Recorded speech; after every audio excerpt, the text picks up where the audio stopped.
Então, meu trabalho é sobre Deep Learning Based Spatial Coherence Estimation for Ultrasonic NDT. Vou passar aqui o trabalho, daí, tipo, quem participou comigo aqui foi eu, no caso, o Matheus, a Tatiana e o Daniel.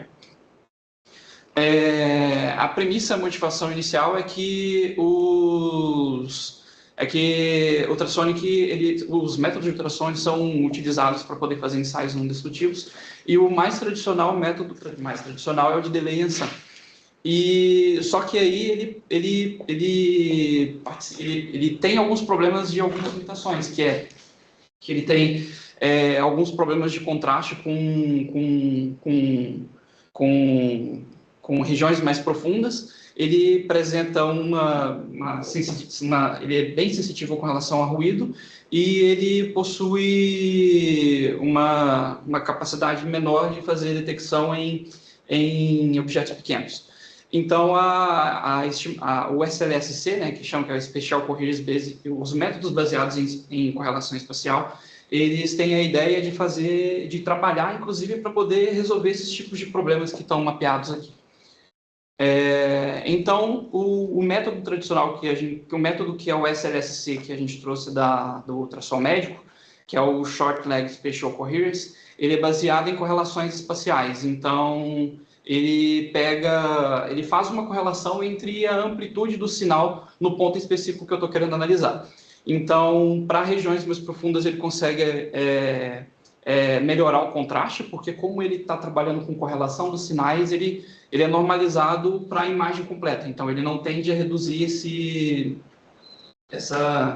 esses picos ao longo quanto mais profunda a minha imagem fica. Então, eu consigo ter resoluções de detecção de falhas em regiões mais profundas, né? O único problema disso é que ele tem um custo computacional muito alto, que é um método bem custoso.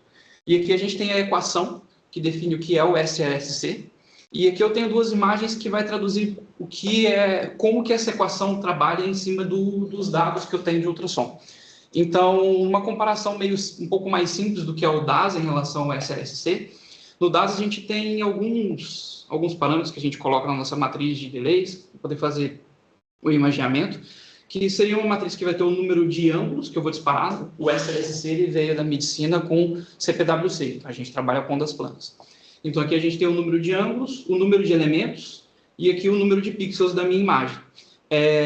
A diferença do DAS para o SLSC é que a gente, para cada componente de ângulo, elemento, pixel, a gente vai ter um arranjo de amostras, de samples, né, de amostras, que vai ser utilizado para a minha correlação.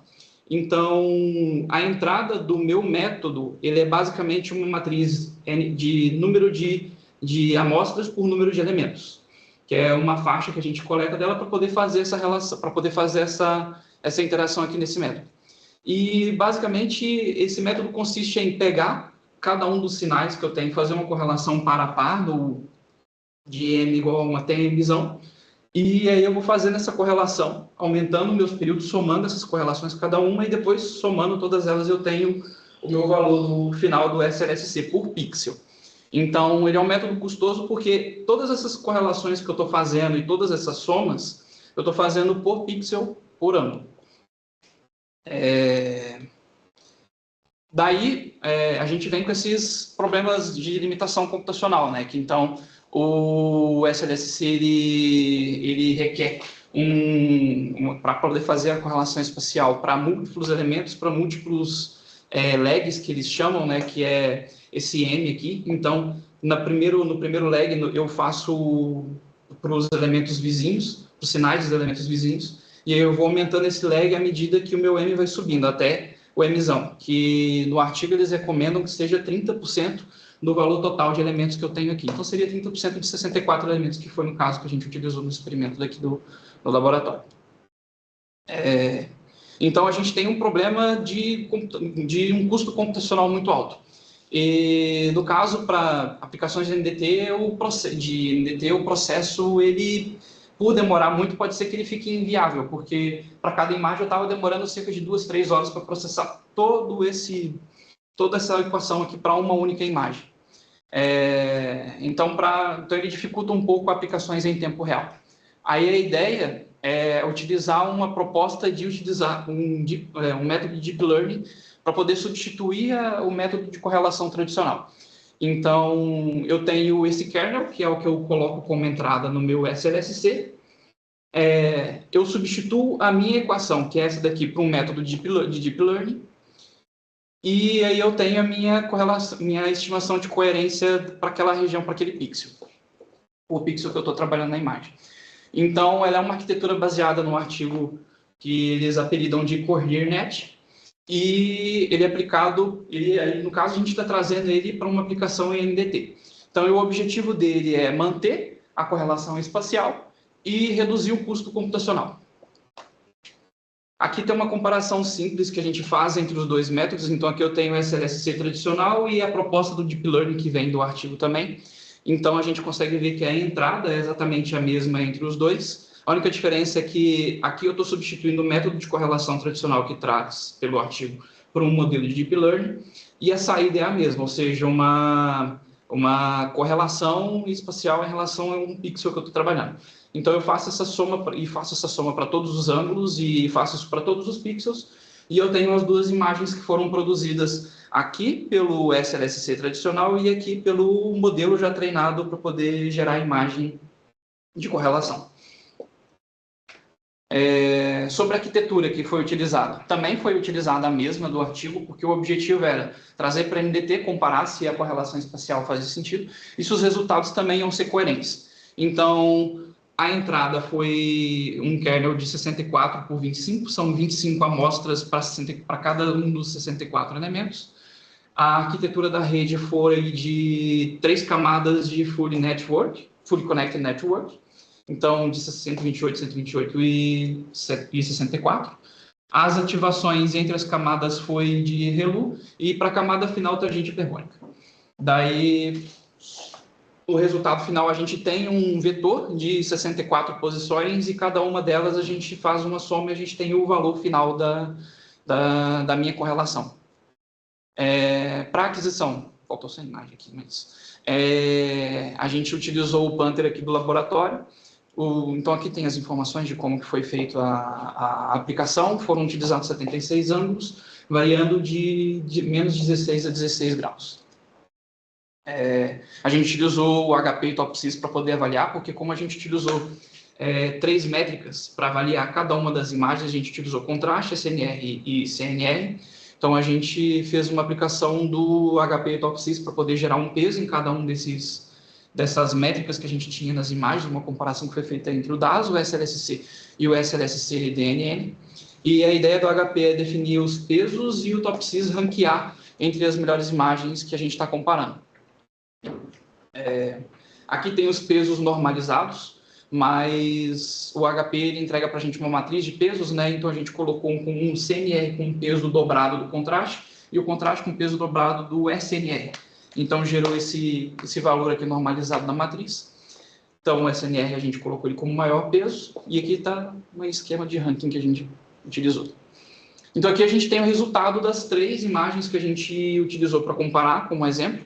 O DAS com o SLSC e o SLSC Deep Learning de DNN, né, Deep Neural Network.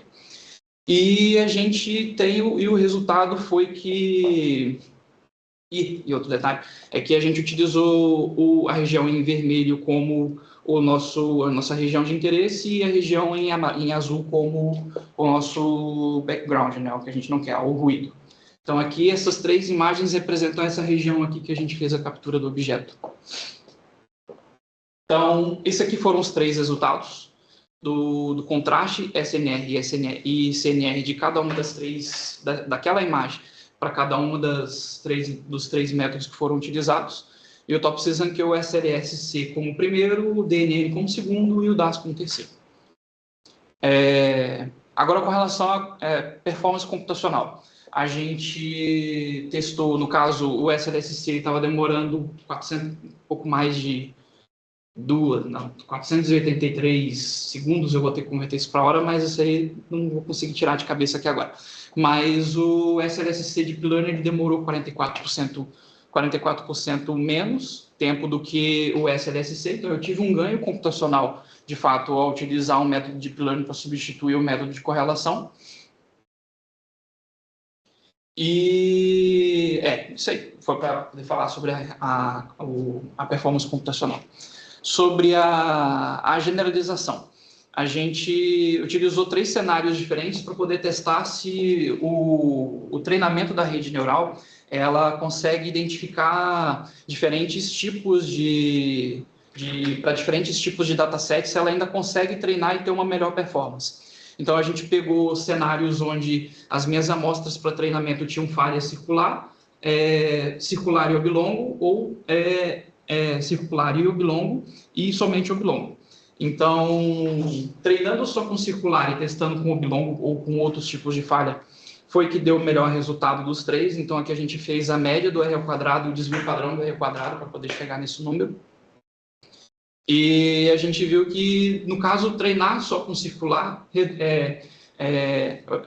o meu modelo ele tem um melhor resultado no teste do que se eu treinar com mixado e oblongo. Mas ainda é válido saber qual é o motivo, se às vezes o circular, por ser uma falha pontual, ela consegue generalizar para outros tipos de falha. Além disso, por questões de limitação computacional, como a gente tem, cada imagem tinha 76 disparos, não foi possível usar todos os disparos de todas as imagens para poder treinar o modelo, porque é computacionalmente muito caro. Então, eu tive uma limitação que eu só consegui treinar até 18 disparos, até 18 ângulos diferentes, até considerando 18 ângulos ao mesmo tempo para poder fazer o meu treinamento. E então o teste aqui foi feito o seguinte: a gente ia aumentando o número de ângulos que ia sendo considerado para o treinamento do modelo, e eu ia avaliando o meu mean square error e o meu R ao quadrado. E também, nesse caso aqui, eu tive um melhor aproveitamento do meu modelo quando eu utilizei apenas 4 ângulos no meu disparo. Então, para todos os testes que a gente fez logo depois aqui, que estão dando os resultados nesse artigo, a gente precisou apenas 4 dos 76. 4 dos 76 ângulos disponíveis para poder treinar o meu modelo. Isso foi um resultado que apresentou, inclusive, tanto para o MSE quanto para o R ao quadrado. Bom, de conclusões, a gente tem que o SLSC Deep Learning, ele conseguiu ter uma aproximação do SLSC tradicional, ele conseguiu trazer imagens que são tão nítidas quanto do SLSC tradicional, como foi apresentado nessa imagem aqui, porque eu tenho uma imagem gerada por um modelo de machine learning que se assemelha, e inclusive ela reduz alguns ruídos em relação ao método tradicional. Voltando lá, ele consegue preservar as vantagens que tem do método de correlação, que é um alto contraste, e ter um ganho para detectar objetos e falhas que são mais profundos. E eu tive uma redução de tempo de 44% do meu tempo total. E para futuros trabalhos, a gente tem como o teste em diferentes materiais, porque a gente só utilizou os blocos de alumínio aqui do laboratório, diferentes quantidades de elementos na aquisição do meu dataset, né? Porque o meu modelo ele foi treinado nesse cenário fixo, onde eu tenho 76 ângulos e 64 elementos. Então, a ideia seria testar esse método para diferentes ângulos e diferentes quantidades de elementos também. E novos tipos de falhas, né, que a gente só testou, por enquanto, o oblongo e o de furo. Então, também investigar por que, por exemplo, essas métricas, como essas informações, como o melhor ângulo de aproveitamento do meu treinamento foi de apenas 4 ângulos, se eu preciso, no caso, para gerar uma imagem de SLSC, eu não preciso de 76 disparos, talvez até menos. E tudo isso vai poder provavelmente contribuir para uma generalização e investigar também a generalização do meu modelo para ver se tem alguma falha que realmente pode ser utilizada só ela em específico para poder treinar, deixar um modelo cada vez mais generalista. E é isso.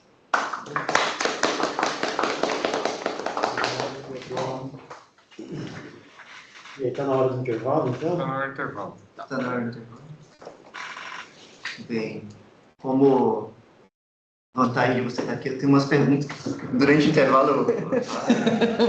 Mas se quiser aproveitar, que Bem, a gente vai.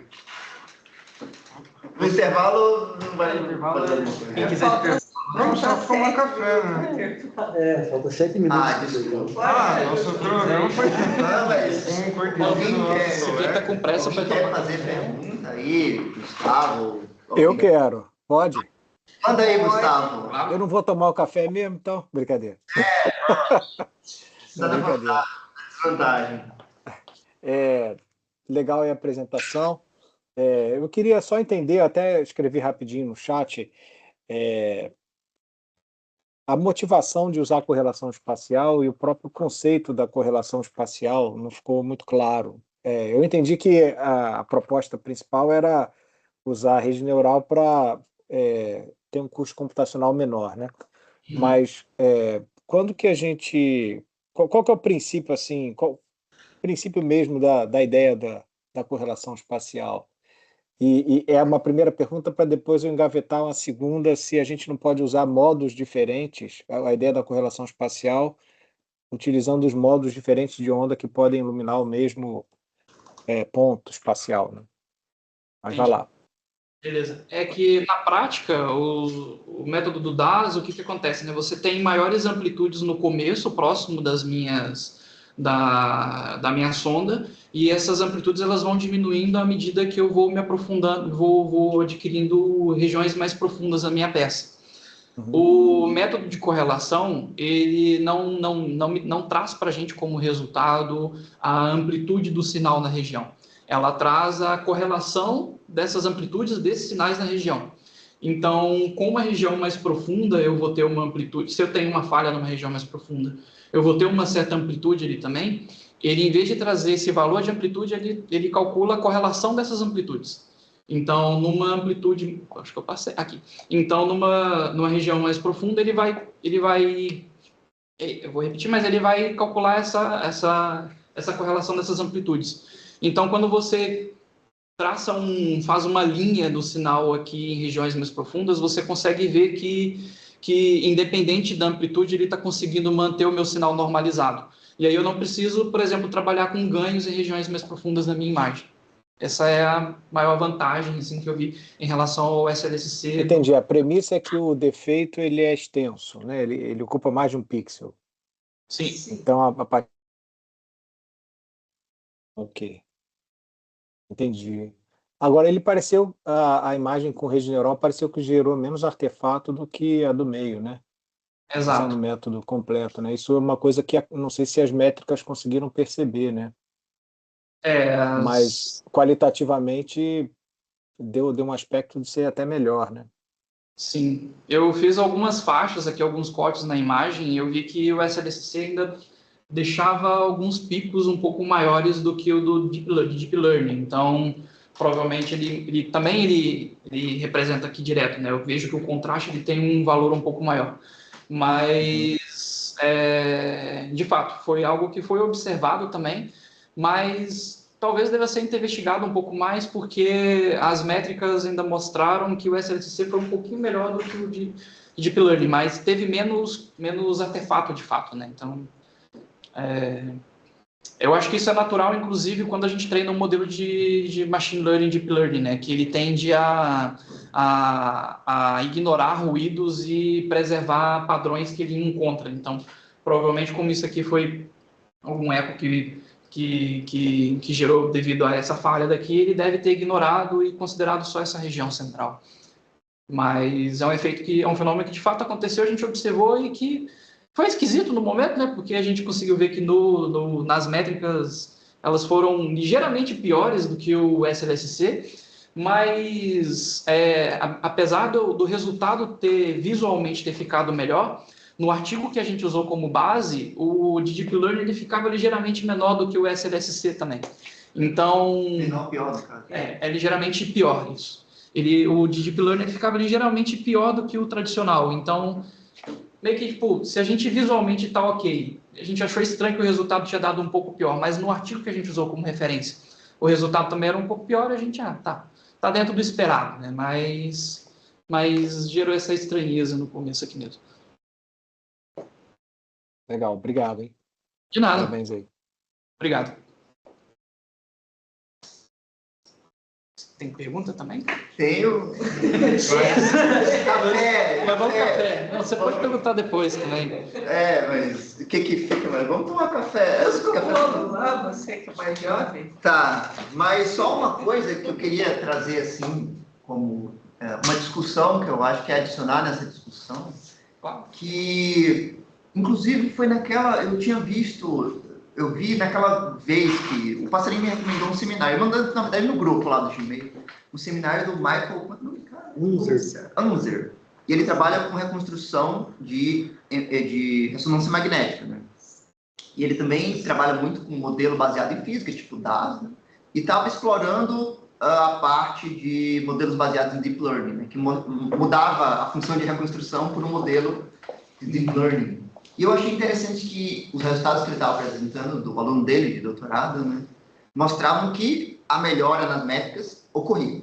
Bom, tipo, era melhor o método. Mas eu achei uma coisa interessante, que eu não estou dizendo, tipo assim, estou querendo aprofundar para talvez você explorar isso na sua dissertação, que ele disse que uma das coisas mais críticas era que, às vezes, o modelo de Deep Learning, por qualquer que seja o problema nele, né, seja dataset, enfim, ele acontecia umas alucinações, assim, que no contexto de biomédica, por exemplo, ou às vezes ele não mostrava o tumor, por exemplo, ou às vezes ele mostrava um artefato que... Enfim, Caramba.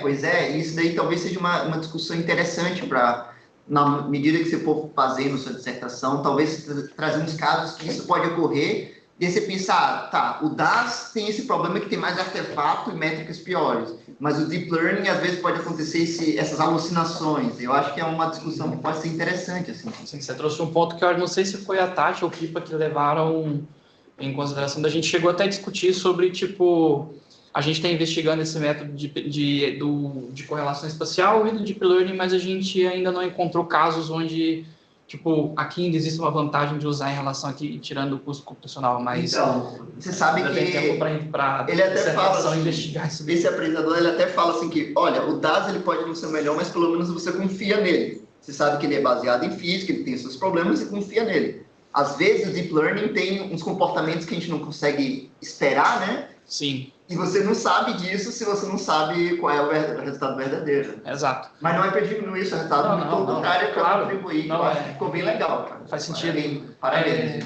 É justo para essa colocação que a gente colocou aqui, né? Porque o método tradicional, ele cria esses ecos... Passei de novo.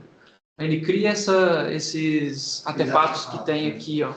E o Deep Learning não criou. Daí, tipo...